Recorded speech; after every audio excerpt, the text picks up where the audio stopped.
Hello everyone, फिर से स्वागत है आपका रिसर्च ऑनलाइन क्लासेस में। हम रसायन विज्ञान एनसीईआरटी सार संग्रह क्लास 6 to 12 अध्ययन कर रहे हैं, जिसमें आज हम अध्याय 9 धातु, धातु कर्म एवं मिश्र धातु को अध्ययन करेंगे। तो चलिए इसका विषय विस्तार आज हम पढ़ेंगे। जैसे आवर्त सारणी के तत्व, इसमें देखेंगे धातु, उपधातु और धातु को। धातुओं के गुण धर्म को देखेंगे, जिसमें हो जाएगा भौतिक और रासायनिक गुण। धातुओं के भौतिक गुण को देखेंगे, धातुओं के रासायनिक गुण को देखेंगे, धातुओं के सक्रियता को देखेंगे। इसके बाद धातु कर्म को देखना है। इसके बाद देखेंगे महत्वपूर्ण धातुएं एवं उनके अयस्क। इसके बाद अगला टॉपिक है धातुओं का निष्कर्षण। इसके बाद अयस्कों का सांद्रण देखेंगे। उच्च अभिक्रियाशील धातुओं का निष्कर्षण, इसमें हम देखेंगे गुरुत्वीय पृथक्करण, चुंबकीय पृथक्करण एवं फैन प्लवन विधि। इसके बाद मध्यम अभिक्रियाशील का निष्कर्षण देखेंगे। इसमें हो जाएगा सांद्रित अयस्कों का ऑक्साइड में परिवर्तन, ऑक्साइड का धातु में अपचयन, हो जाएगा निस्तापन और भर्जन।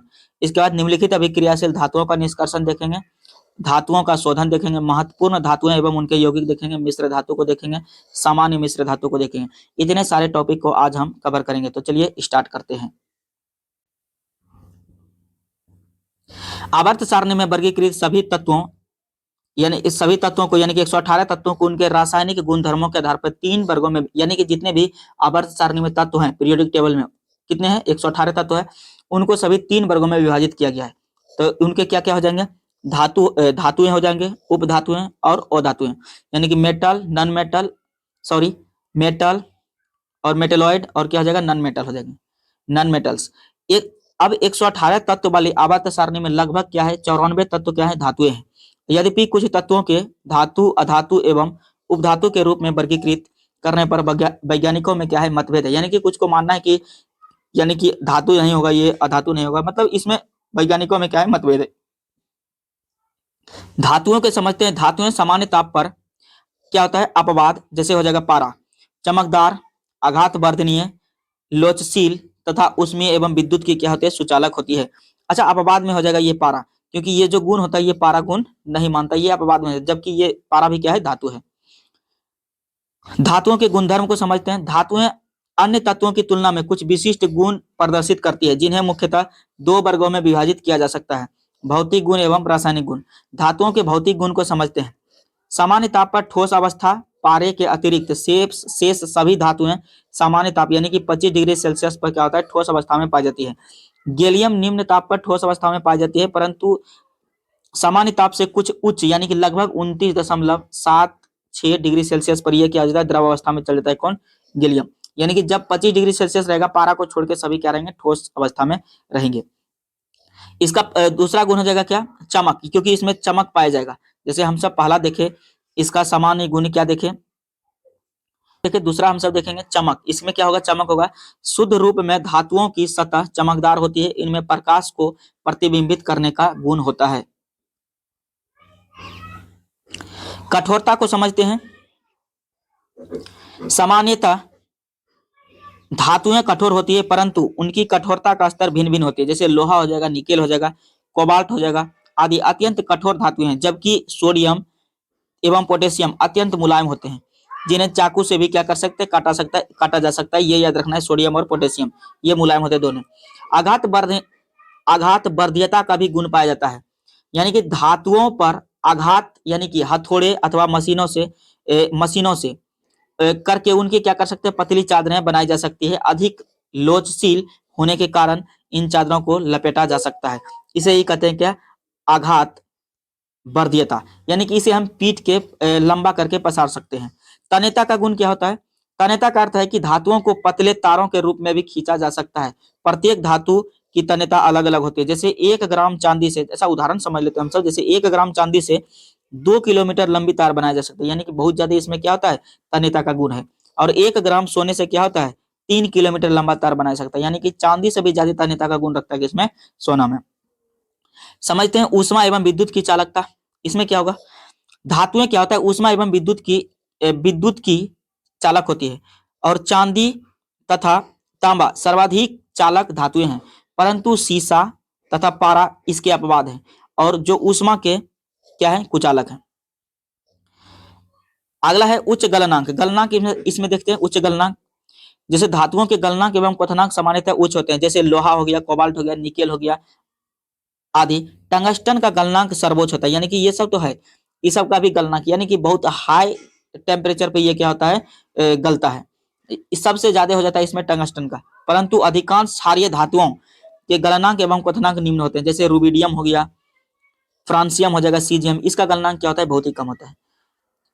ध्वन्यतात्मक यानी कि ध्वनि का गुण इसे कहते हैं ध्वन्यात्मक अथवा अनुनादपूर्ण, यानी कि इसमें हो जाएगा सोनोरस। सोनोरस का मतलब हो जाएगा इसमें साउंड उत्पन्न करता है, यानी कि लगभग सभी धातुएं किसी ठोस सतह से टकराने पर अथवा उन पर चोट किए जाने पर ध्वनि उत्पन्न करती है। यही कारण है कि परंपरागत अलार्म जो होता है, अलार्म तथा स्कूल की घंटियां क्या करते हैं, धातु से बनाई जाती है। ये अलार्म का दिया गया है फोटो। धातुओं के रासायनिक गुण को समझते हैं, इसे हम सब, अच्छा वो देखे भौतिक, यानी कि उसे, अच्छा भौतिक गुण तो एकदम सिंपल से होता है कि जिसे हम टच करके उसे देख सकते हैं, यानी कि बाहरी वातावरण से पता लगा सकते हैं, तो वो हो जाएगा भौतिक गुण। जबकि उसका इंटरनली जो गुण होता है वो होता है रासायनिक, इसे कहेंगे रासायनिक गुण। जैसे इलेक्ट्रॉन जो होता है, इलेक्ट्रॉन विन्यास करने पर, इलेक्ट्रॉन कॉन्फ़िगरेशन करने पर धातुओं के बाह्यतम कक्षा में सामान्यतः क्या होगा, एक, यानी कि एक, दो या तीन ये इलेक्ट्रॉन है, तो ये क्या कहलाएंगे, धातु कहलाएंगे। बाह्यतम कक्षा में बोल रहे हैं, इलेक्ट्रॉनिक विन्यास करेंगे, जैसे 2 8, जैसे देख लेते हैं हम सब सोडियम का, सोडियम 11 होता है, तो 2 8 क्या होता है, 8 2 10 1 11, ये हो गया बाह्यतम कक्षा में, तो ये क्या है, धातु है। यानी कि बाह्यतम कक्षा में जिसमें 1 2 3 इलेक्ट्रॉन हो, तो वो कहलाएंगे क्या, धातु कहलाएंगे।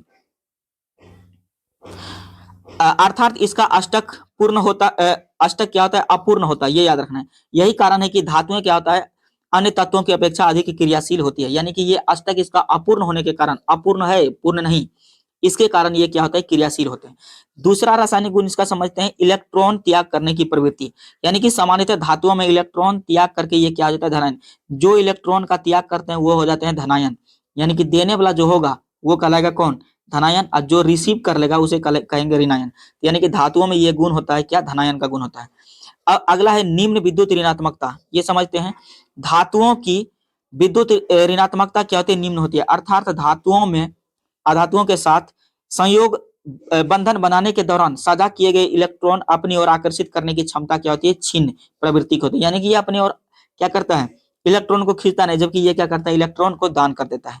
ऑक्सीजन के बारे में समझते हैं, ऑक्सीजन के साथ अभिक्रिया, लगभग सभी धातुएं ऑक्सीजन यानी कि वायु में उपस्थित के साथ अभिक्रिया करके, जो, अच्छा ऑक्सीजन का मतलब जो वायु में उपस्थित ऑक्सीजन है उसके, उसकी बात कर रहे हैं, जैसे के साथ क्या करेगा, अभिक्रिया करके धात्विक ऑक्साइड का निर्माण करती है, और यह अभिक्रिया क्या कहलाता है, दहन कहलाती है, यह अभिक्रिया दहन कहलाती है।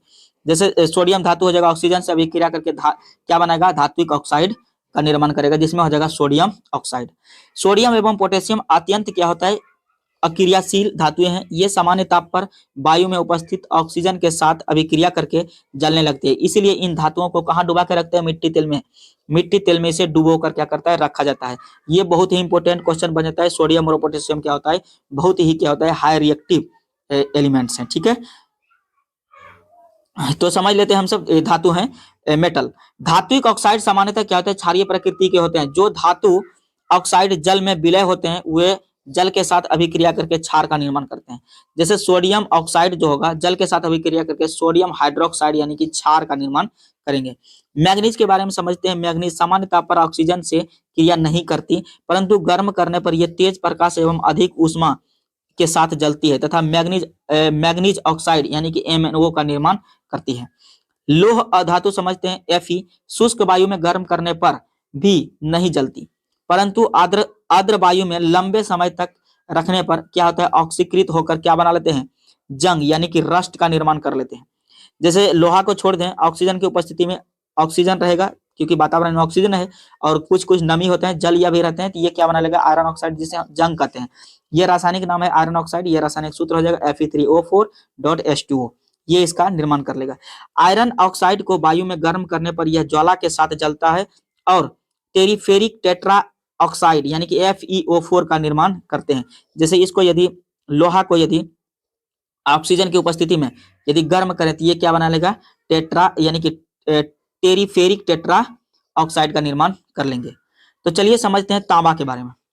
तांबा होता है Cu, कॉपर यानी कि सबसे कम अक्रियशील धातु है। सामान्य ताप पर वायु में नहीं जलती, परंतु लंबे समय तक गर्म करने पर यह ऑक्सीजन के साथ अभिक्रिया करके पहले कॉपर ऑक्साइड यानी कि CuO तथा उसके ऊपर कॉपर ऑक्साइड 2CuO की परत क्या करते हैं, निर्माण करती है। स्वर्ण को समझते हैं Au और प्लेटिनम Pt वायु में उपस्थित ऑक्सीजन के साथ अभिक्रिया नहीं करते हैं।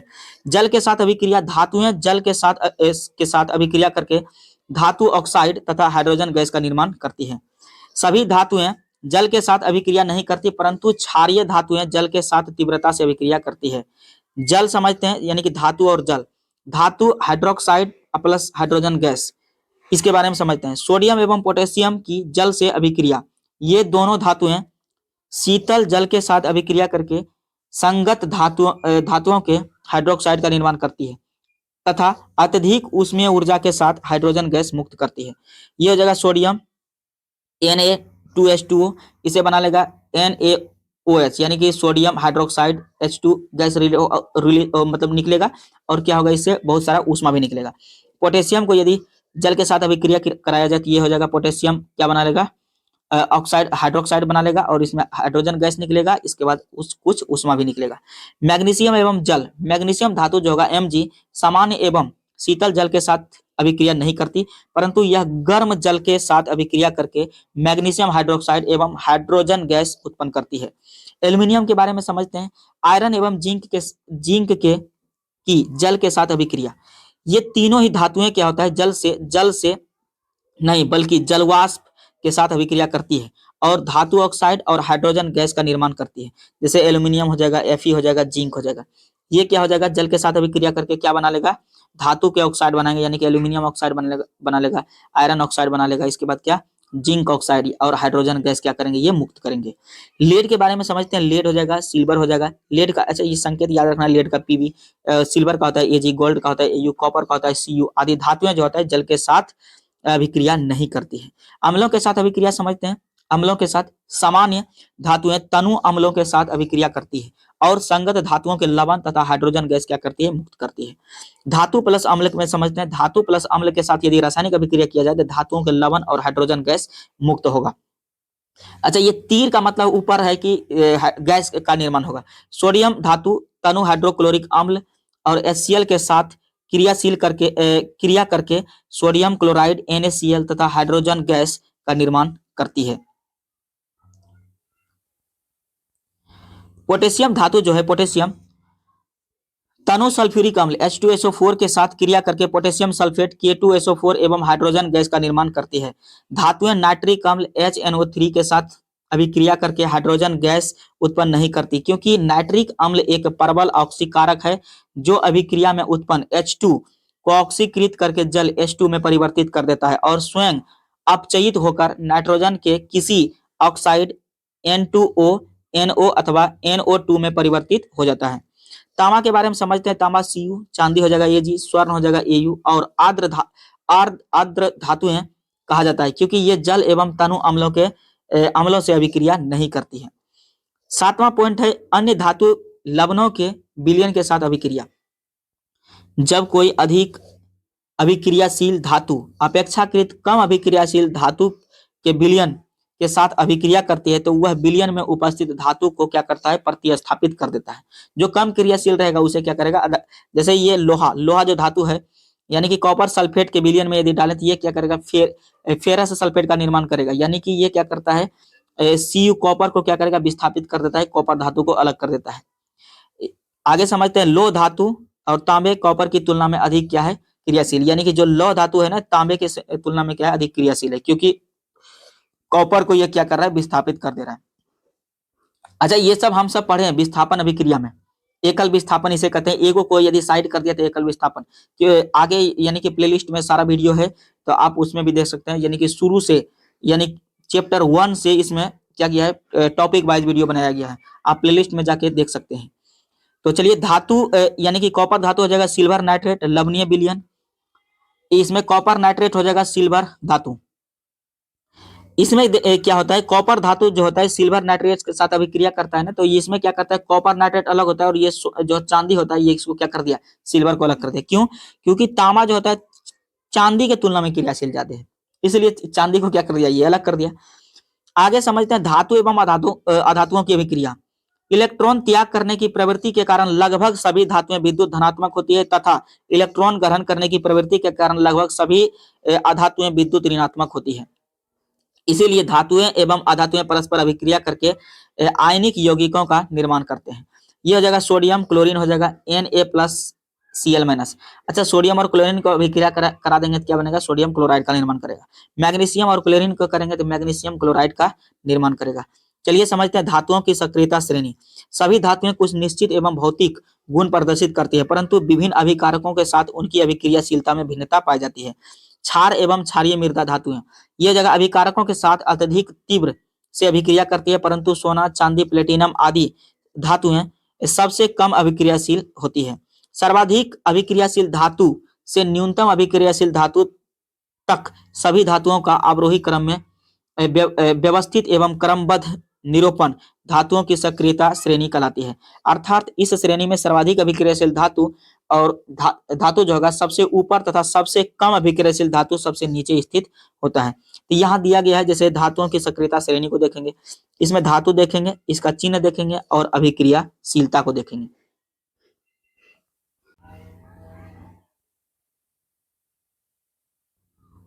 क्या लिथियम आ जाएगा, पोटेशियम आ जाएगा, सोडियम, कैल्शियम आ जाएगा, सोडियम आ जाएगा। जलवाष्प तथा अम्लों से क्रिया करके हाइड्रोजन गैस मुक्त करता है, हाइड्रोजन गैस को विस्थापित करता है तथा हाइड्रोक्साइड का निर्माण करता है। ये चारों तत्व याद रखना है, लिथियम, पोटेशियम, कैल्शियम और सोडियम। ये चारों तत्व क्या करता है? हाइड्रोजन गैस रिलीज करता है, यानी कि और हाइड्रोजन गैस को विस्थापित मतलब अलग कर देना, और क्या बनाता है? हाइड्रोक्साइड का निर्माण करते हैं। मैग्नीशियम अगला हो जाएगा मैग्नीशियम, एल्यूमिनियम, मैग्नीज, जिंक और क्रोमियम। ये यानी कि ये घटते मतलब नीचे की ओर क्या हो रहा है? अभिक्रियाशीलता घटते जा रहा है। इसके बाद समझते हैं, जैसे इसमें हो जाएगा जल एवं अम्लों से अभिक्रिया करके हाइड्रोजन गैस को क्या करता है? विस्थापित करता है तथा हाइड्रोजन गैस का निर्माण करते हैं। इसमें आ जाएगा मैग्नीशियम आ जाएगा, एल्यूमिनियम आ जाएगा, मैग्नीज आ जाएगा, जिंक आ जाएगा, क्रोमियम आ जाएगा। आयरन, इसके बाद हो जाएगा आयरन। ये क्या करता है? ये केवल अम्लों से क्रिया करके हाइड्रोजन गैस को विस्थापित करता है और बनाता है क्या? हाइड्रोक्साइड का निर्माण करते हैं। इसमें आ जाएगा आयरन हो जाएगा, कैडमियम Cd हो जाएगा, कोबाल्ट Co हो जाएगा, निकेल Na हो जाएगा, टीन हो जाएगा Sn, लेड हो जाएगा Pb। इसके बाद समझते हैं एंटीमनी। एंटीमनी हो जाएगा आर्सेनिक Ar हो जाएगा, बिस्मथ हो जाएगा Bi, कॉपर हो जाएगा Cu। ये ऑक्सीजन के साथ संयोजित होकर ऑक्साइड का निर्माण करती है तथा हाइड्रोजन गैस को विस्थापित नहीं करती है। इसके बाद हो जाएगा मरकरी हो जाएगा, सिल्वर हो जाएगा, प्लेडियम हो जाएगा, Pt हो जाएगा, प्लेटिनम हो जाएगा, Au हो जाएगा, गोल्ड। यानी कि ये प्रकृति में मुक्त अवस्था में पाई जाती है, गर्म करने पर इसके ऑक्साइड विघटित हो जाते हैं। चलिए आगे चलते हैं, हम सब देखेंगे आगे क्या है। उच्च अभिक्रियाशीलता धातुएं, जैसे लिथियम हो जाएगा, पोटेशियम, कैल्शियम, सोडियम, ये क्या है? उच्च अभिक्रियाशील हो जाएगा। प्रकृति में स्वतंत्र रूप में ये नहीं पाए जा सकते हैं, जबकि निम्न अभिक्रियाशील धातुएं क्या हो जाएगा? स्वतंत्र रूप में रह सकता है। जैसे चांदी हो गया, सोना हो गया, प्लेटिनम हो गया, ये उपस्थित रह सकते हैं। लेकिन लिथियम, पोटेशियम, कैल्शियम, सोडियम, इसे हम सब प्रकृति में स्वतंत्र रूप में नहीं रख सकते हैं। इसके बाद है अगला मध्यम अभिक्रियाशील धातुएं, जैसे जिंक हो जाएगा, आयरन, लेड आदि। मुख्यतः ये ऑक्साइड, सल्फाइड एवं कार्बोनेट के रूप में पाई जाती है। धातु कर्म समझते हैं। धातु कर्म क्या है?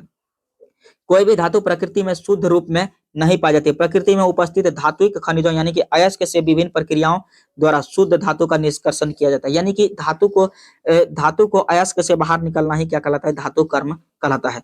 खनिज समझते हैं। खनिज प्रकृति में उपस्थित रासायनिक पदार्थ है, वे रासायनिक पदार्थ है जो अकार्बनिक यानी कि अजैविक प्रक्रियाओं द्वारा निर्मित होते हैं तथा एक निश्चित एवं समस्त रासायनिक संरचना वाले होते हैं। वस्तुतः उन्हीं पदार्थों को खनिज कहा जाता है। उन्हें खनन के माध्यम से प्राप्त करना संभव हो, जिसे हम सब क्या कर सकते हैं? खनिज उसी को कहेंगे जिसे मतलब कम खर्चे में निकाला जा सके, उसे कहेंगे, यानी कि खनन के माध्यम से संभव हो और कम खर्चे में निकल जाए। ये नहीं कि निकला कम खनिज और उससे ज्यादा खर्च हो गया तो वो खनिज नहीं होगा। प्रकृति से प्राप्त खनिजों को मुख्यतः दो वर्गों में विभाजित किया गया है। एक हो जाएगा धात्विक खनिज तथा दूसरा हो जाएगा अधात्विक खनिज। धात्विक खनिजों में धातुएं उपस्थित होती है, जबकि अधात्विक खनिजों में क्या होगा? धातुएं अनुपस्थित होती है। अयस्क को समझते हैं। वे खनिज जिनमें किसी विशिष्ट धातु की मात्रा अधिक हो तथा उस खनिज से धातु का निष्कर्षण सरल एवं आर्थिक रूप से लाभप्रद हो, उनमें उपस्थित धातु विशेषकर अयस्क कहा जाता हो। सभी तब क्या होगा, तब वो क्या कहलाएगा, अयस्क कहलाएगा। और इसका ये लाइन याद रखना है कि सभी अयस्क खनिज होते हैं, परंतु सभी खनिज अयस्क नहीं होते हैं, क्योंकि ज्यादा खर्च लग रहा है तब उसे हम सब सभी अयस्क नहीं कहेंगे। यानी कि सभी खनिज अयस्क, याद रखना है क्या कि सभी खनिज क्या होते, सभी अयस्क खनिज तो होते हैं, लेकिन सभी खनिज अयस्क नहीं होते हैं। ज्यादा खर्च लग रहा है तो उसे खनिज अयस्क नहीं कहेंगे। धातुओं का निष्कर्षण समझते हैं। प्रकृति से प्राप्त अयस्कों से शुद्ध धातु प्राप्त करने की संपूर्ण प्रक्रिया धातु का निष्कर्षण कहलाती है। धातु की अभिक्रियाशीलता के आधार पर उनके निष्कर्षण की विधियां एवं चरण भिन्न भिन्न होते हैं। तो चलिए इसे हम सब देखते हैं। जैसे महत्वपूर्ण धातु एवं उनके अयस्क को समझते हैं। धातु हो जाएगा, प्रमुख अयस्क को देखेंगे, फिर इसमें कौन कौन से इसके अयस्क होते हैं उसको, इसमें कुछ याद रखने योग्य होता है जो क्या होता है, इंपोर्टेंट होता है। जैसे सोडियम धातु है, इसका अयस्क हो जाएगा नमक, जैसे NaCl हो जाएगा, चिली साल्ट पीटर हो जाएगा, बोरेक्स हो जाएगा और सोडियम कार्बोनेट हो जाएगा। ये याद नहीं रखना, याद ये इसका ये रासायनिक सूत्र याद रख सकते हैं, लेकिन ज्यादा नाम पूछते हैं। एल्यूमिनियम समझते हैं, एल्यूमिनियम का बॉक्साइड बहुत बार ये पूछा गया है। केओलिन ये सब नहीं पूछते हैं, लेकिन बॉक्साइड बहुत बार पूछा गया है। फेल्स अगला हो जाएगा फेल्सपार, कोरंडम और क्रायोलाइट, ये हो जाएंगे क्या, एल्यूमिनियम के अयस्क। पोटेशियम का समझते हैं, पोटेशियम का हो जाएगा पोटेशियम नाइट्रेट, जिसे नाइटर भी कहा जाता है, और कार्नेलाइट होता है, पोटेशियम कार्बोनेट हो जाएगा और पोटेशियम क्लोराइड हो जाएगा। कैल्शियम के बारे में समझते हैं, डोलोमाइट हो जाएगा और कैल्साइड हो जाएगा, जिप्सम हो जाएगा, फ्लोस्फार हो जाएगा और एस्बेस्टस हो जाएगा, ये कैल्शियम के हो जाएंगे। मैग्नीशियम का हो जाएगा मैग्नेसाइट हो जाएगा, डोलोमाइट हो जाएगा, कार्नेलाइट हो जाएगा, एप्सटस एप्सम हो जाएगा, एप्सम साल्ट, ये हो जाएंगे मैग्नीशियम के। यूरेनियम का हो जाएगा कार्नेटाइट हो जाएगा, पिंच ब्लेंड आदि हो जाएंगे। सिल्वर का हो जाएगा रूबी सिल्वर और हॉर्न सिल्वर हो जाएंगे इसका। और भी कुछ देख लेते हैं, जैसे थोरियम का हो जाएगा मोनोजाइट, जिंक का हो जाएगा जिंकाइट, जिंक ब्लेंड, कैलामाइन और बिलेमाइट, ये हो जाएंगे। लेड का हो जाएगा गैलेना, जीरोसाइट आदि। टीन का हो जाएगा कैसेटेराइट, कैडमियम, अगला हो जाएगा ग्रीनोसाइट। निकेल का हो जाएगा मिलेराइट, मैग्नीज, पायरोलूसाइट, इसके बाद मैग्नेटाइट हो जाएंगे। आयरन के हो जाएंगे हेमेटाइट, लिमोनाइट, ये याद रखना है क्या, मैग्नेटाइट और लिमोनाइट, सॉरी हीमेटाइट और लिमोनाइट को याद रखना है। मैग्नेटाइट और siderite, iron pyrite, copper pyrite, ये सब तो ऐसे याद रहेगा, लेकिन ये चारों को याद रखना है। मरकरी का होता है, ये बहुत बार पूछा गया है, सिनेबार। मरकरी का इसका क्या होता है, सिनेबार। गोल्ड का होता है क्या, कैल्वेराइट, और हो जाएगा इसका सिल्वेनाइट। इसके बाद हो जाएगा कॉपर का हो जाएगा चाल्कोपाइराइट अथवा copper pyrite, copper glass cuprite, malachite, azurite, ये हो जाएंगे कॉपर के अयस्क। धातु अयस्क यानी कि अयस्क के बारे में समझते हैं, और इंग्लिश में इसे और कहा जाता है। अयस्कों का सांद्रण को समझते हैं, इसे हम सब समझते हैं। उच्च अभिक्रियाशील धातु और गलित धातु का विद्युत अपघटन और शुद्ध धातु मिलेगा। इसके बाद समझेंगे मध्यम अभिक्रियाशील धातु, इसमें आ जाएगा कार्बोनेट अयस्क हो जाएगा, सल्फाइड अयस्क हो जाएंगे, निस्तापन हो जाएगा, वर्जन हो जाएगा। धातु का ऑक्साइड, धातु में अपचयन और धातु का शोधन। इसके बाद हम देखेंगे क्या, निम्न अभिक्रियाशील धातु में क्या हो जाएगा, सल्फाइड अयस्क हो जाएगा, वर्जन हो जाएगा, इसके बाद धातु का शोधन किया जाएगा। यानी कि ये क्या है, अयस्क से धातु को निकालने की प्रक्रिया है, अलग अलग टाइप से। अयस्कों का सांद्रण को चलिए देखते हैं।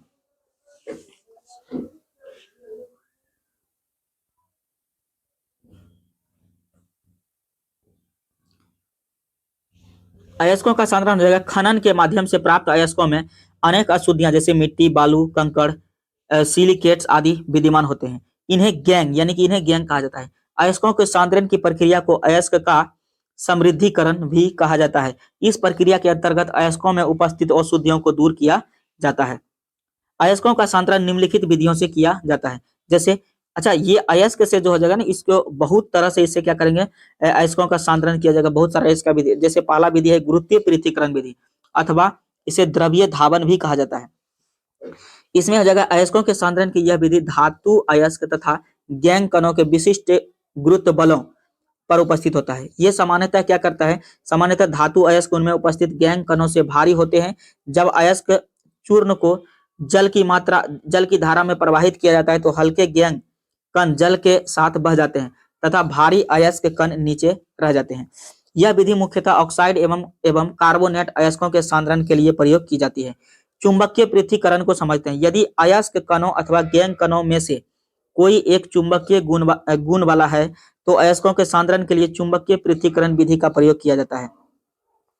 इसे हम समझेंगे अयस्क का बारीक चूर्ण, ये इसमें ले लेता है और इस बेल्ट में क्या होता है, इस बेल्ट में लगा हुआ है चुंबक और इस बेल्ट को चलाया जाता है। जो चुंबकीय पदार्थ है वो क्या हो जाएगा, इस खींच के इधर जमा कर लेगा ये अपने, और जो अचुंबकीय यानी कि जो चुंबक में नहीं सटता है वो बाहर फेंका जाएगा, क्योंकि चुंबक कुछ खींच लेगा तो ये नीचे गिर जाएगा। और ये बेल्ट चलते रहते हैं, इसमें यहाँ डालते रहता है। चुंबकीय रोलर है, ये चुंबकीय कण है और ये हो जाएगा अचुंबकीय कण, यहाँ जमा होता है जो बेकार है। इसे समझते हैं। इस विधि में धातु अयस्क का बारीक चूर्ण यानी कि फाइनल पाउडर बनाकर उसे चुंबकीय रोलर से गुजारा जाता है और इस प्रक्रिया में जो होता है गैर चुंबक कण रोलर से दूर, गैर चुंबक का मतलब जो चुंबकीय नहीं हो, और चुंबकीय कण जो होता है रोलर के समीप एकत्रित हो जाते हैं। तो ये हो गया दूसरा चुंबकीय पृथक्करण विधि। अगला समझते हैं फैन प्लवन विधि क्या होता है। यह विधि क्या करता है, अयस्क कणों तथा गैंग कणों के जल एवं तेल में भीगने के गुणों में अंतर पर आधारित है और इस विधि के माध्यम से सल्फाइड अयस्कों का सांद्रण किया जाता है। फैन प्लवन विधि में क्या करता है, ये मोटर क्या करता है, मोटर इसको क्या करता है, ये इसको चलाते हैं, ये चलता है इसमें, यानी कि इसको मतलब मथने का काम करता है ये। और ये क्या हो जाएगा, वायु, इसमें क्या करता है, वायु आपूर्ति की जाती है और सल्फाइड अयस्क कणों में युक्त ये झाग होता है, यानी कि फैन इससे होता है क्योंकि इसमें ये पूरा मोटर स्पीड से चलते हैं तो इसमें झाग उत्पन्न होगा और चीड़ का तेल मिश्रित रहता है इसमें, और बुलबुले बिलियन को क्या करता है, घुमाने वाला अशुद्धियां ये कहते हैं नीचे बढ़ जाते हैं। अब इसके बारे में समझ लेते हैं ये क्या करता है। एक पात्र में अयस्क चूर्ण, चीड़ का तेल और फैन अस्थायी कारक यानी कि एनिलीन अथवा क्रिस्टॉल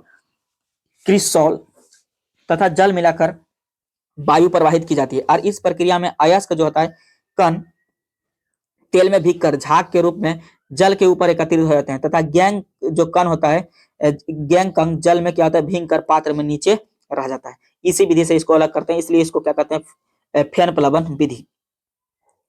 चलिए आगे समझते हैं सांद्रित अयस्कों से शोषित धातुओं का निष्कर्षण। उच्च अभिक्रियाशील धातुओं का निष्कर्षण को समझेंगे। उच्च अभिक्रियाशील धातुओं के अयस्कों का सांद्रण करने के पश्चात इनका विद्युत अपघटन किया जाता है और सोडियम, कैल्शियम तथा मैग्नीशियम आदि धातुओं को उनके गलित क्लोराइड एक विद्युत अपघटन करके प्राप्त किया जाता है और इस प्रक्रिया में ऋणावेशित इलेक्ट्रोड पर क्या करते हैं, धातुएं विक्षेपित हो जाती है तथा धनावेशित इलेक्ट्रोड पर क्लोरीन का सांद्रण हो जाता है और इसी प्रकार एल्यूमिनियम ऑक्साइड Al2O3 का विद्युत अपघटन करने पर कैथोड से एल्यूमिनियम तथा एनोड से ऑक्साइड क्या करता है, ऑक्सीजन प्राप्त होता है। समझते हैं मध्यम अभिक्रियाशील धातुओं का निष्कर्षण, वो था हाई वाला जो यानी कि जो ज्यादा अभिक्रियाशील है। आगे समझते हैं मध्यम। इसमें क्या होगा, मध्यम अभिक्रियाशील धातुएं प्रायः कार्बोनेट, सल्फाइड अयस्कों के रूप में पाई जाती है। इन अयस्कों से धातु का निष्कर्षण दो प्रमुख चरणों में किया जाता है, सांद्रित अयस्कों का ऑक्साइड में परिवर्तन और ऑक्साइड धातु का अपचयन। निम्न अभिक्रियाशील धातुओं का निष्कर्षण को समझेंगे। निम्न अभिक्रियाशील धातुओं के निष्कर्षण हेतु भर्जन विधि का प्रयोग किया जाता है और इस प्रक्रिया में सांद्रित अयस्कों को गलाकर गर्म किया जाता है। गर्म करने की प्रारंभिक अवस्था में ये अयस्क पहले धातु ऑक्साइड में परिवर्तित होते हैं तथा और अधिक गर्म करने पर ये ऑक्साइड धातु में क्या होते हैं, अपचयित हो जाते हैं। ये सीने बार हो जाएगा, ये ऑक्सीजन हो जाएगा। इसके बाद क्या हो जाएगा, मर्क्यूरिक ऑक्साइड, सल्फर डाइऑक्साइड ये हो जाएंगे। इसके बाद HgO हो जाएगा, तापन हो जाएगा यानी कि Hg पारा मरकरी, और ये हो जाएगा क्या, ऑक्सीजन। कैल्कोसाइड हो जाएगा, तांबे का अयस्क हो जाएगा, O3 ऑक्सीजन हो जाएगा, ये तापन, ये इसमें क्या करेंगे, कॉपर का ऑक्साइड हो जाएगा और सल्फर डाइऑक्साइड हो जाएगा। Cu2O हो जाएगा, तापन विधि से इसे यानी कि तांबा कॉपर में क्या हो जाएगा, ये विस्थापित हो जाएगा और ये क्या करेगा, ऑक्सीजन गैस से रिलीज होगा, विस्थापित हो जाएगा ऑक्सीजन गैस। तो इस समीकरण को आप थोड़ा सा बारीकी से देख लें। चरण पहला देखते हैं, यानी कि सांद्रित अयस्कों का ऑक्साइड में परिवर्तन। इसमें समझेंगे कार्बोनेट अयस्कों तथा सल्फाइड अयस्कों को ऑक्साइड में परिवर्तित करने के लिए दो पृथक विधियां प्रयोग की जाती है जो निम्नवत है। पहला हो जाएगा निस्तापन। इस प्रक्रिया में हाइड्रोक्साइड तथा कार्बोनेट अयस्कों को वायु की समीप मात्रा में अथवा वायु की अनुपस्थिति में गलनांक से कम ताप पर क्या करता है, गर्म किया जाता है। परिणाम स्वरूप वाष्पशील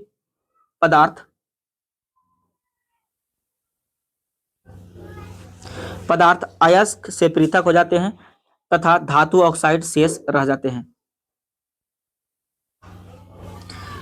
आगे समझते हैं इसका हो जाएगा, जैसे कैल्शियम कार्बोनेट लेंगे, इसको गर्म करेंगे तो ये हो जाएगा कैल्शियम ऑक्साइड में और मैग्नीशियम ऑक्साइड में पृथक हो जाएगा और कार्बन डाइऑक्साइड क्या निकलेगा, इससे विस्थापित हो जाएगा। मैग्नीशियम कार्बोनेट का ठोस मिश्रण इसमें लेना होगा, जैसे मैग्नीशियम कार्बोनेट लिए मैग्नीशियम कार्बोनेट का ठोस मिश्रण लेने पे और इसे थोड़ा गर्म करेंगे तो इतने सारे तत्वों में ये क्या हो जाएगा, विस्थापित हो जाएगा। आगे समझते हैं भर्जन। इस प्रक्रिया में सल्फाइड अयस्क को भट्टी में वायु की नियमित आपूर्ति के साथ गर्म किया जाता है और उच्च ताप पर अयस्क में उपस्थित सल्फर वायु में उपस्थित ऑक्सीजन के साथ अभिक्रिया करके सल्फर डाइऑक्साइड यानी कि SO2 का निर्माण करती है और जो अयस्क से वायु में मुक्त होती है, परिणाम स्वरूप केवल धातु ऑक्साइड शेष रह जाते हैं। सल्फाइड अयस्क प्लस ऑक्सीजन इसे कहेंगे तापन, जैसे धातु ऑक्साइड प्लस सल्फर डाइऑक्साइड हो जाएंगे। इसे इसमें देखेंगे जिंक सल्फाइड हो जाएगा O3 के साथ और थोड़ा सा इसमें गर्म करेंगे यानी कि हीट देंगे तो ये जिंक के ऑक्साइड और सल्फर डाइऑक्साइड में विघटित हो जाएगा और ये क्या है, गैस है सल्फर डाइऑक्साइड। इसके बाद यदि लेड सल्फाइड ले लें और इसे ऑक्सीजन और इसे गर्म करें तो ये क्या हो जाएगा, लेड ऑक्साइड बन जाएगा PbO और क्या हो जाएगा, इसमें सल्फर डाइऑक्साइड, इसमें भी क्या होगा, सल्फर डाइऑक्साइड गैस विस्थापित होगा। चरण 2 में समझते हैं ऑक्साइड का धातु में अपचयन। धातु ऑक्साइड के अपचयन का उद्देश्य उनमें उपस्थित ऑक्सीजन को पृथक करके धातु को मुक्त अवस्था में प्राप्त करना। इस प्रक्रिया में धातु ऑक्साइड में अपचायक अभिकारक के रूप में कार्बन अथवा कार्बन मोनोऑक्साइड को मिलाकर गर्म किया जाता है। अनुकूल दशाओं में कार्बन एवं धातु ऑक्साइड में उपस्थित ऑक्सीजन संयुक्त होकर कार्बन मोनोऑक्साइड अथवा कार्बन डाइऑक्साइड का निर्माण करते हैं। यदि अपचायक अभिकारक के रूप में कार्बन मोनोऑक्साइड का प्रयोग किया गया है तो यह ऑक्सीजन के साथ संयुक्त होकर कार्बन डाइऑक्साइड CO2 का निर्माण करती है। Fe2O3 हो जाएगा, आयरन ऑक्साइड हो जाएगा, इसमें कार्बन ले लेंगे, गर्म करेंगे, इसमें क्या होगा, आयरन धातु निकलेगा और कार्बन डाइऑक्साइड गैस रिलीज होगा। जिंक ऑक्साइड समझेंगे, कार्बन मोनोऑक्साइड समझेंगे, जिंक, इसके बाद CO2 हो जाएगा कार्बन डाइऑक्साइड। धातुओं का शोधन। धातु के निष्कर्षण के पश्चात प्राप्त धातु पूर्णतः शुद्ध नहीं होती, इसलिए उसमें शेष अशुद्धियों को दूर करके पूर्णतः शुद्ध धातु प्राप्त करने के लिए धातु का शोधन किया जाता है। धातु शोधन के अनेक प्रक्रियाएं प्रचलित है, जैसे आसवन, द्रवीकरण अथवा द्रव गलनांक, विद्युत अपघटनी परिष्करण, प्रभाजी आसवन और क्षेत्र परिष्करण, वर्ण लेखन, ये विधियां इसमें है, बहुत सारे मेथड। तो चलिए इसे हम देखते हैं। उपयुक्त सभी विधियों में से विद्युत अपघटनी परिष्करण का प्रचलन सर्वाधिक है। Copper, silver, gold, zinc, chromium आदि अधिकांश वस्तुओं का शोधन इसी विधि से किया जाता है, विद्युत अपघटनी परिष्करण विधि से। विद्युत अपघटन परिष्करण क्या है? शुद्ध धातु की इस विधि से एक पात्र में धातु लवण के विलयन को विद्युत अपघटन के रूप में लिया जाता है और अशुद्ध धातु से धनात्मक इलेक्ट्रोड तथा शुद्ध धातु की पतली परत से ऋणात्मक इलेक्ट्रोड बनाया जाता है।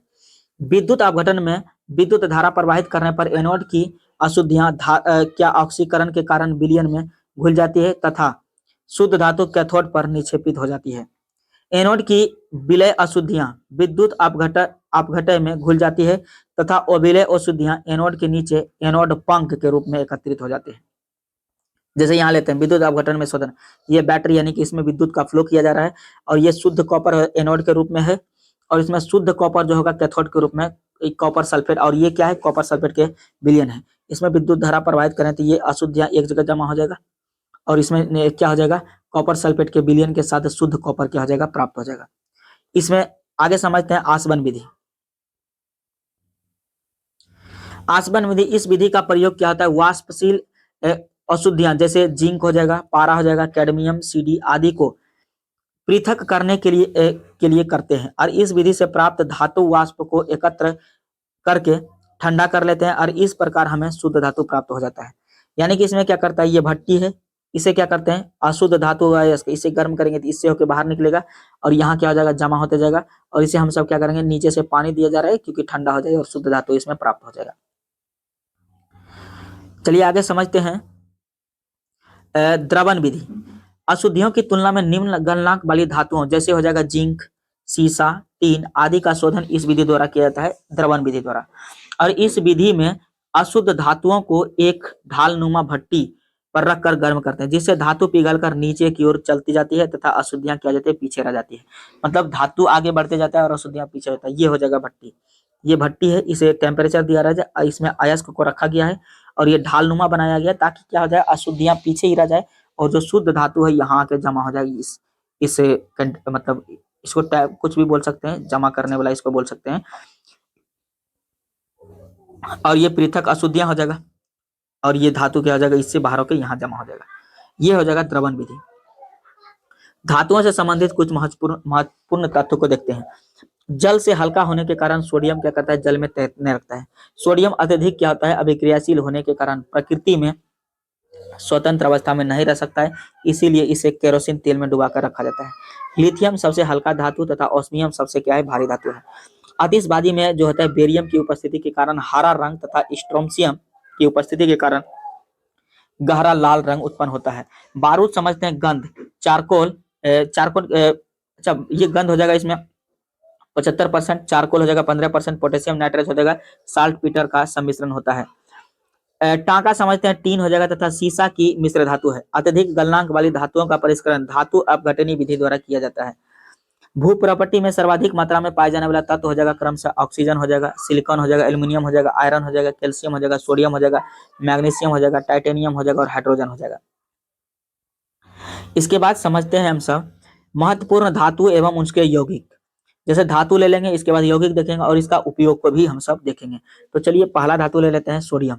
सोडियम के बारे में पहले हम सब जान लेते हैं जो जो इसका इंपॉर्टेंट है। इसका चिन्ह होता है Na, परमाणु संख्या 11, परमाणु भार होता है 23, अत्यधिक क्या होता है, अक्रियाशील, क्षारीय प्रकृति, मुलायम होते हैं, चांदी जैसा श्वेत होता है। ये अत्यधिक अभिक्रियाशील होने के कारण इसे मिट्टी तेल में डुबोकर रखा जाता है। इसके यौगिक को समझ लेते हैं। जैसे सोडियम क्लोराइड हो जाएगा। सोडियम क्लोराइड में इसमें क्या होगा, समुद्री जल में घुले हुए लवणों से प्राप्त किया जाता है। ये 75% तक होता है। इसमें हो जाएगा, इसका उपयोग करते हैं जैसे भोजन में, खाद्य पदार्थों के परिरक्षण में, वॉशिंग सोडा में, ब्लीचिंग पाउडर आदि के निर्माण में इसका सोडियम क्लोराइड का प्रयोग किया जाता है। सोडियम हाइड्रोक्साइड बनता है इससे, सोडियम से NaOH इसका फॉर्मूला। इसे कास्टिक सोडा भी कहा जाता है। इसे सोडियम क्लोराइड के विद्युत अपघटन से प्राप्त किया जाता है और ये श्वेत रंग का कठोर ठोस होता है। इसका उपयोग साबुन, कागज, कृत्रिम रेशम, तेल एवं वसा आदि के निर्माण में किया जाता है। वस्त्र उद्योग में, मुख्यतः सूती वस्त्र उद्योग में इसका प्रयोग किया जाता है सोडियम हाइड्रोक्साइड का। इसके बाद इसका अगला यौगिक है सोडियम कार्बोनेट, Na2CO3। इसे धावन सोडा भी कहा जाता है। इसका संश्लेषण सोडियम क्लोराइड एवं कैल्शियम कार्बोनेट की अभिक्रिया से किया जाता है। इसका उपयोग होता है कठोर जल के मृदुकरण में, कांच, बोरेक्स, सुहागा, पेंट एवं वस्त्र के निर्माण में इसका प्रयोग किया जाता है। सोडियम बाइकार्बोनेट NaHCO3 होता है। इसे सोडियम हाइड्रोजन कार्बोनेट अथवा बेकिंग सोडा भी कहा जाता है। इसका प्रयोग किया जाता है रोगानुरोधक एवं अग्निशामक के रूप में तथा पेस्ट्री एवं केक के निर्माण में किया जाता है। इसके बाद हो जाएगा सोडियम थायोसल्फेट। यह इसे क्या कहते हैं, इसे हाइपो भी कहा जाता है। इसका प्रयोग करता है फोटोग्राफी में, फिल्म के अस्थायीकरण में, जल में मिश्रित क्लोरीन को दूर करने में, चांदी एवं स्वर्ण के निष्कर्षण में इसका प्रयोग किया जाता है। अगला तत्व हो जाएगा एल्यूमिनियम। एल्यूमिनियम का रासायनिक जो चिन्ह होता है इसका, ये होता है Al, परमाणु संख्या 13, परमाणु द्रव्यमान होता है 23, चांदी के श्वेत रंग यानी कि ऊष्मा एवं विद्युत के सुचालक, कोमल एवं क्या होता है, अचुंबकीय होते हैं। ये भू प्रॉपर्टी में सर्वाधिक मात्रा में पाए जाने वाले तत्व में ऑक्सीजन एवं सिलिकॉन के बाद जो होता है तीसरे स्थान पे आते हैं। 8% भू प्रॉपर्टी में पाया जाता है एल्यूमिनियम। ये इतने सारे एल्यूमिनियम के बारे में जानना है। एल्यूमिनियम के ऑक्साइड यौगिक को देखते हैं। जैसे एल्यूमिनियम क्लोराइड, एल्यूमिनियम क्लोराइड में क्या होता है, AlCl3। यह श्वेत रंग का यौगिक है जो आयरन ऑक्साइड यानी कि FeCl3 की उपस्थिति के कारण पीला दिखाई देता है। इसका निर्माण एल्यूमिनियम धातु तथा क्लोरीन अथवा हाइड्रोजन क्लोरीन से अभिक्रिया होता है। इसका उपयोग को समझ लेते हैं। जैसे पेट्रोलियम शोधन, पेंट निर्माण, कृत्रिम रबर के निर्माण में तथा प्रतिस्वेदी अर्थात दुर्गंध नाशक के रूप में इसका प्रयोग किया जाता है। इसके बाद एल्यूमिनियम सल्फेट को समझते हैं। इसका निर्माण जो होगा एल्यूमिनियम हाइड्रोक्साइड तथा एल्यूमिनियम अम्ल से एवं एलम शिष्ट से, क्ले अथवा बॉक्साइड से तथा क्रायोलाइट आदि से किया जाता है। यह जल में क्या होता है, विलय होते हैं। यह शुद्धिकरण में क्या होता है, वस्त्रों की रंगाई एवं छपाई में रंग पक्का करने वाले अभिकर्मक के रूप में, अवशिष्ट जल के उपचार में और अग्निरोधक के रूप में किया जाता है। पोटेशियम एल्यूमिनियम सल्फेट को समझते हैं। यह क्या होता है? पोटेशियम एवं एल्यूमिनियम सल्फेटों का द्विक लवण है। इसे पोटास एलम भी कहते हैं और इसके अनुरूप संरचना एवं गुणों वाली द्विक सल्फेट को क्या करता है? फिट क्रिया कहते हैं। कपड़ों की रंगाई में, जल के शोधन में एवं जीवाणुनाशक तथा पूर्ति रोधी के रूप में भी इसका प्रयोग किया जाता है। कैल्शियम ऑक्साइड समझते हैं, CaO श्वेत होता है इंद्रयुक्त ठोस जो जल में विलय, इसे क्विक लाइम भी कहा जाता है। कांच, क्षारक, ब्लीचिंग पाउडर, सीमेंट, मोटर के निर्माण में दुधिया चमकदार प्रकाश उत्पन्न में इसका प्रयोग किया जाता है।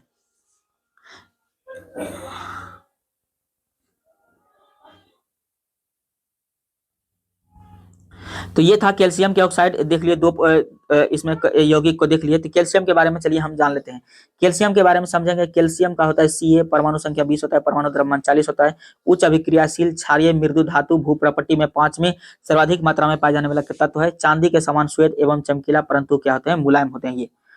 तो चलिए इसके यौगिक तो हम एक देख लिए। जैसे कैल्शियम कार्बोनेट को देखते हैं, CaCO3, यह क्या होता है? श्वेत होता है, वर्णीय चूर्ण, रवेदार ठोस के रूप में पाया जाता है। यह जलीय जीवों के कवच, अंडों के बाह्य आवरण तथा मोतियों का मुख्य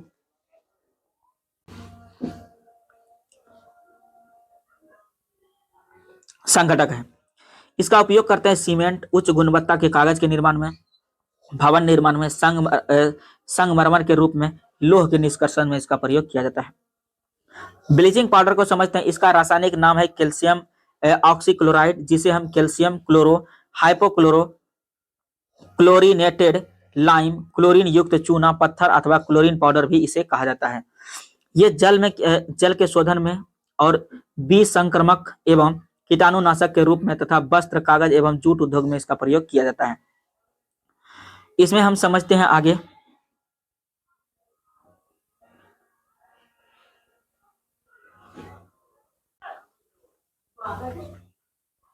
इसमें जिप्सम अथवा कैल्शियम सल्फेट तथा डाइहाइड्रेट, यह एक क्या है? गंधहीन एवं श्वेत क्या है? श्वेत रावादार ठोस है।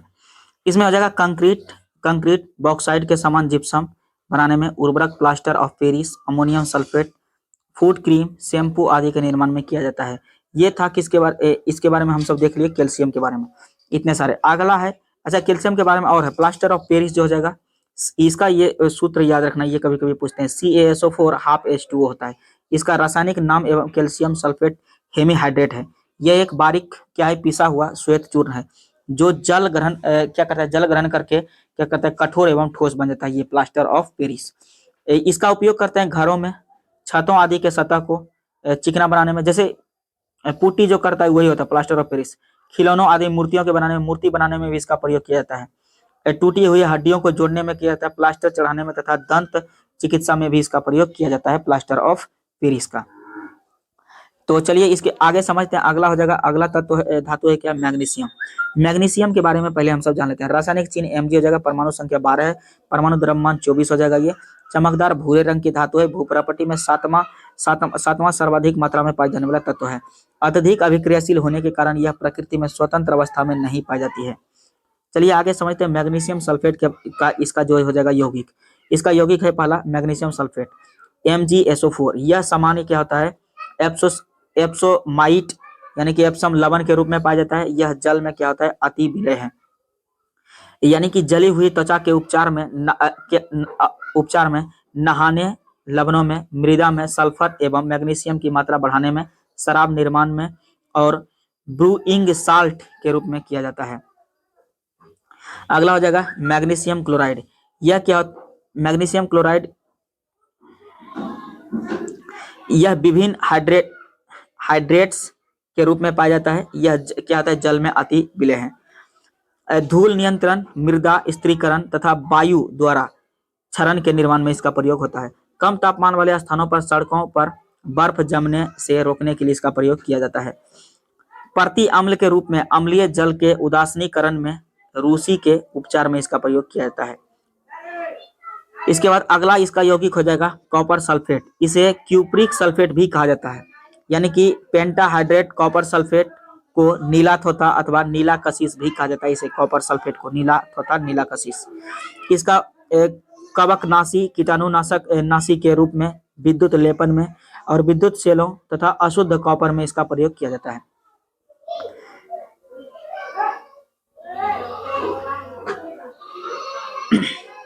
ये जगह कॉपर के बारे में, कॉपर सल्फेट में इसका यौगिक हो जाएगा और इसका प्रयोग इसे ही नील अथवा नीला कशिश कहा जाता है।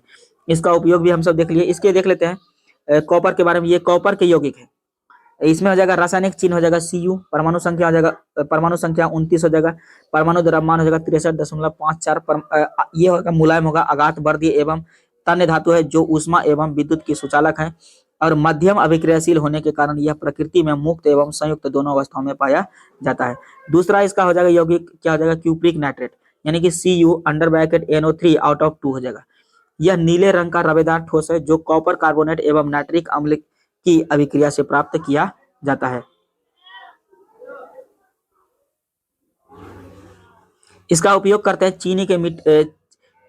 चीनी मिट्टी के बर्तन निर्माण में, रंगाई में और मॉर्डेंट के रूप में, आतिशबाजी एवं फोटोग्राफी में इसका प्रयोग किया जाता है।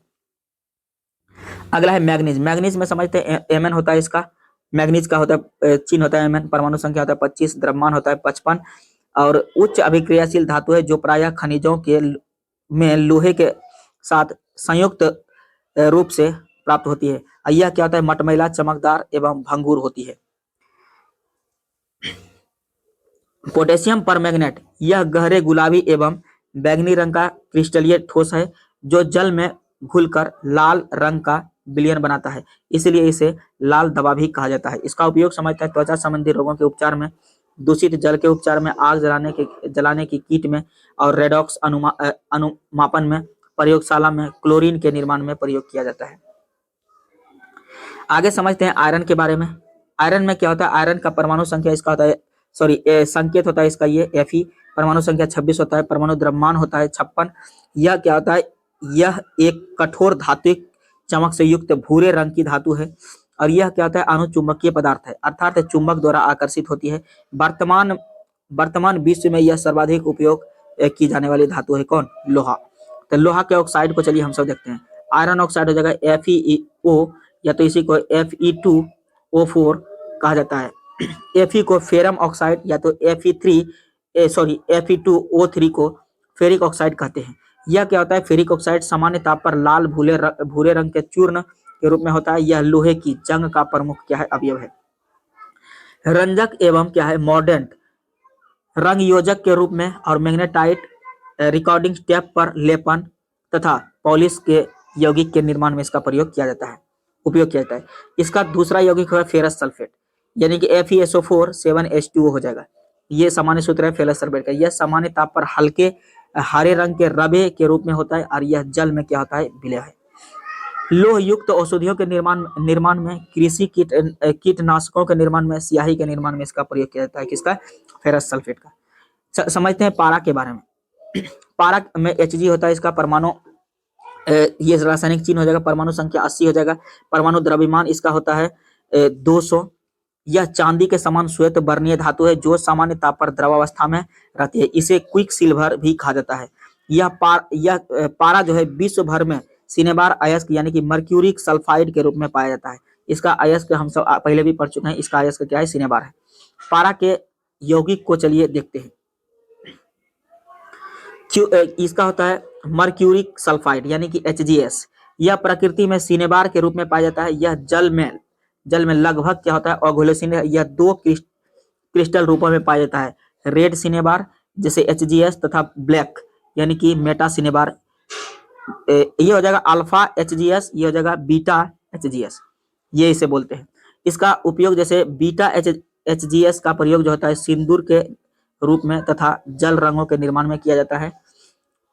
इसके बाद मर्क्यूरिक जो क्लोराइड है, मर्क्यूरिक क्लोराइड HgCl2, यह क्या होता है, संक्षारक शोधन है जो क्या होता है, विषाक्त होता है। इसका उपयोग कीटाणुनाशक के रूप में शल्य क्रिया के उपकरणों को विसंक्रमित करने में तथा चमड़ा एवं लकड़ी को सड़ने से बचाने के लिए प्रयोग इसका किया जाता है। अगला समझते हैं चांदी के बारे में। चांदी का जो होता है परमाणु जो रासायनिक चिन्ह होता है इसका Ag होता है, परमाणु संख्या 43 होता है परमाणु द्रव्यमान होता है 108। यह एक मुलायम, चमकीला, श्वेत वर्णीय एवं निम्न अभिक्रियाशील धातु है जो प्रकृति में मुक्त एवं संयुक्त दोनों अवस्थाओं में पाई जाती है। यह ऊष्मा एवं विद्युत की सर्वोत्तम क्या होती है, चालक होती है। ये याद रखना है। इसके यौगिक को देख लेते हैं। सिल्वर नाइट्रेट AgNO3 हो जाएगा। इसे लूनार कॉस्टिक भी कहा जाता है। यह चांदी एवं तनु व गर्म नाइट्रिक अम्ल की अभिक्रिया से निर्मित होता है। यह सूर्य के प्रकाश में क्या होता है, अपघटित हो जाता है और इसीलिए इसे रंगीन बोतलों में क्या किया जाता है, रखा जाता है। इसका प्रयोग को चलिए देखते हैं। इसका प्रयोग बोतलों में लगाए जाने वाले रंग, मतदाता की उंगली में लगाई जाने वाली जो स्याही होता है सिल्वर नाइट्रेट के निर्माण में तथा प्रयोगशाला अभिकर्मक के रूप में इसका प्रयोग किया जाता है। ये क्वेश्चन पूछता है क्योंकि वोट देने वाला इसमें सिल्वर नाइट्रेट के लगाए जाते हैं, नाखून में जो लगाते हैं, जो वोट दिए हैं इसके जानकारी के लिए। सिल्वर हेलाइड्स चांदी हेलोजन समूह के 4 तत्वों से क्रिया करके क्या करता है, 4 सिल्वर हेलाइड्स का निर्माण करती है। Silver fluoride, silver chloride, silver bromide और सिल्वर आयोडाइड। इसका उपयोग देख लेते हैं। सिल्वर क्लोराइड का प्रयोग क्या करता है, फोटोक्रोमेटिक कांच बनाने में। सिल्वर ब्रोमाइड का प्रयोग फोटोग्राफी में तथा सिल्वर आयोडाइड का प्रयोग कृत्रिम वर्षा करवाने में भी किया जाता है। मिश्र धातु को समझते हैं। एलॉय एक धातु किसी अन्य धातु अथवा अधातु के साथ मिश्रण मिश्र धातु कहलाता है। मिश्र धातु यौगिक तथा विलयन दोनों रूप में हो सकते हैं। मिश्र धातु की विशेषताएं क्या है? मिश्र धातु शुद्ध धातुओं की तुलना में अधिक बेहतर गुण प्रदर्शित करती है। अब मिश्र धातुएं अधिक शक्तिशाली, संक्षारक, प्रतिरोधी तथा धातुओं की तुलना में अधिक लागत यानी कि प्रभावी होती है।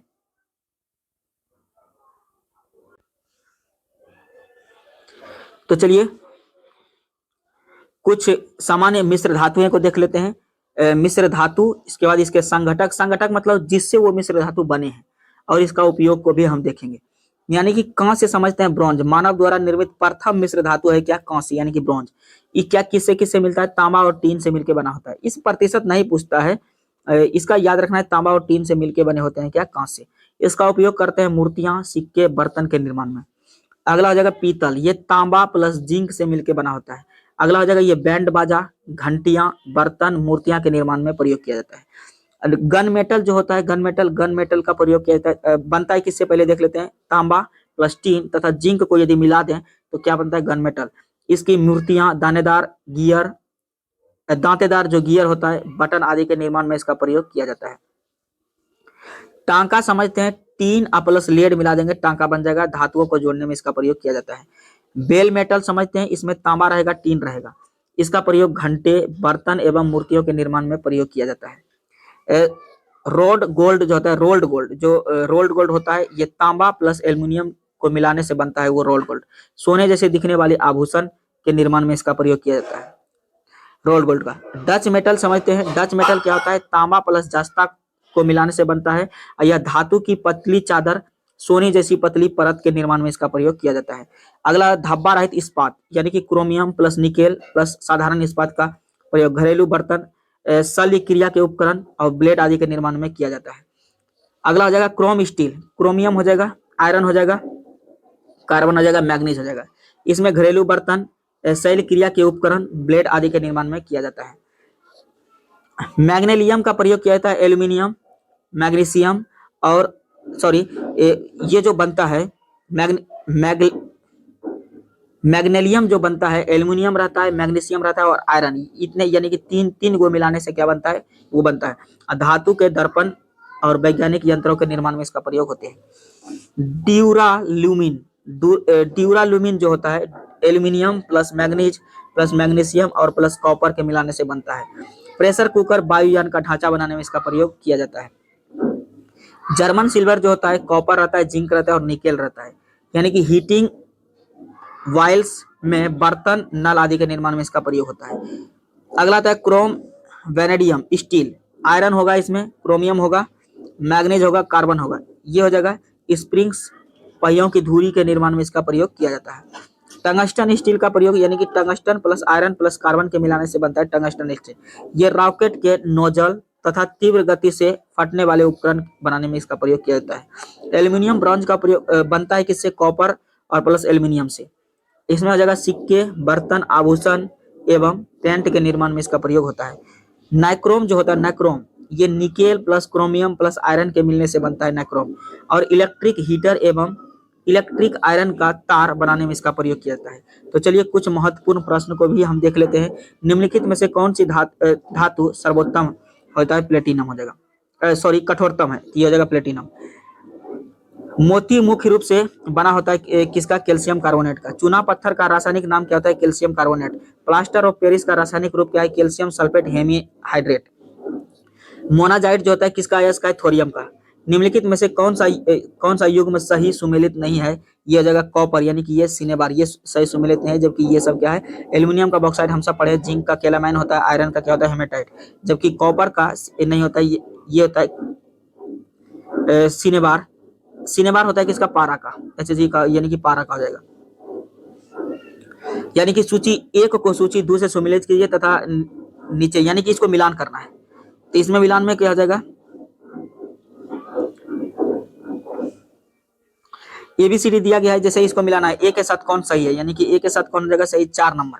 तो 1 नंबर यानी कि हो जाएगा ये चांदी के साथ ये मिलेगा। उष्मा एवं विद्युत की सर्वोत्तम चालक क्या होता है? चांदी होता है।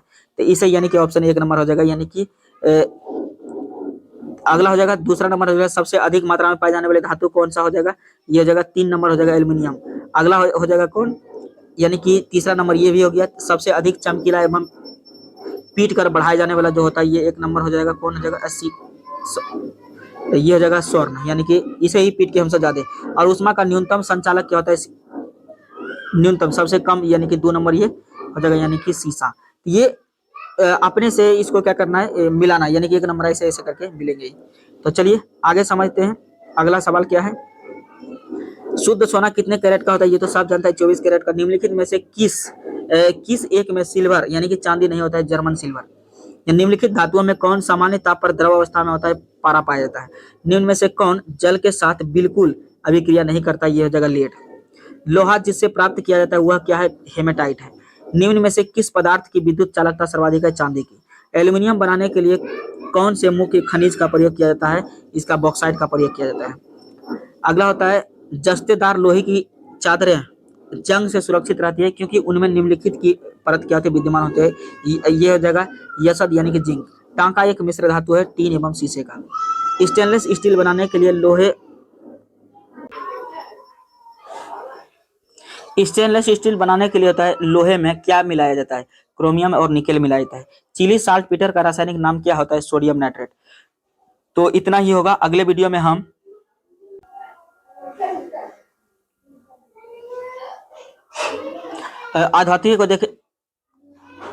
अधातुएं को पढ़ेंगे, जो अध्याय 10 होगा। इसमें यदि वीडियो अच्छी लगी हो लाइक और सब्सक्राइब करें।